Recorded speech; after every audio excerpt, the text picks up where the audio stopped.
ഒരു easy mango pudding എങ്ങനെയാണെന്ന് നോക്കാം. അതിനായിട്ട് നമുക്ക് ആവശ്യം 2 മാങ്ങയുടെ പൾപ്പ്, അതുപോലെ തന്നെ bread, custard powder, milk made, sugar, boost എന്നിവയാണ്. ആദ്യം തന്നെ മാങ്ങ ചെറിയ പീസുകളായി അരിഞ്ഞ് മിക്സിയിലിട്ട് നന്നായി അടിച്ചതിന് ശേഷം പഞ്ചസാര ചേർത്ത് നമുക്ക് തിളപ്പിച്ചെടുക്കാം.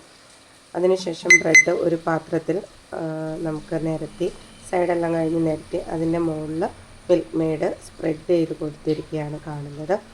അതിനുശേഷം നമ്മൾ ബോയിൽ ചെയ്ത് തിളപ്പിച്ച് വെച്ചിരിക്കുന്ന പൾപ്പ് ഈ പഞ്ചസാര ചേർത്ത് നമ്മൾ തിളപ്പിച്ച് വെച്ച പൾപ്പ് നമുക്ക് ബ്രെഡിൻ്റെ മുകളിലേക്ക് സ്പ്രെഡ് ചെയ്ത് കൊടുക്കാവുന്നതാണ്. അത് നല്ല തിക്കിന് തന്നെ നമുക്ക് കൊടുക്കാവുന്നതാണ്. വെള്ളമൊന്നും ഒഴിക്കാതെ തന്നെയാണ് ഞാൻ പൾപ്പ് ഉണ്ടാക്കിയിരിക്കുന്നത്. പൾപ്പ് നന്നായിട്ട് പഞ്ചസാരയിലിട്ട് തിളപ്പിച്ചെടുത്തു.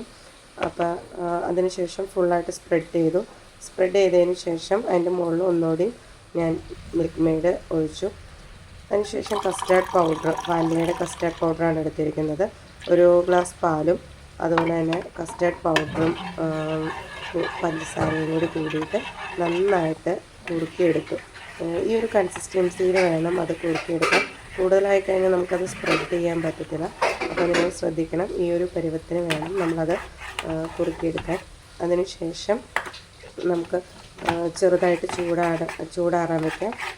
അതൊന്ന് തണുത്ത് കഴിയുമ്പോൾ നമുക്ക് നമ്മുടെ പുഡിംഗ് നമ്മൾ സെറ്റ് ചെയ്ത് വെച്ചിരിക്കുന്ന മാംഗോ പൾപ്പിൻ്റെ മുകളിലേക്ക് ഇതുപോലെ തന്നെ സ്പ്രെഡ് ചെയ്ത് കൊടുക്കാം.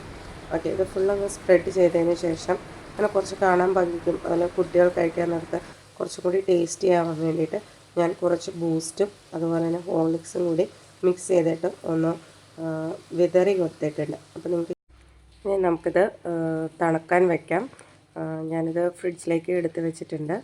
അപ്പം ഈ ഒരു പുഡിങ് നിങ്ങളെല്ലാവരും ട്രൈ ചെയ്യണം.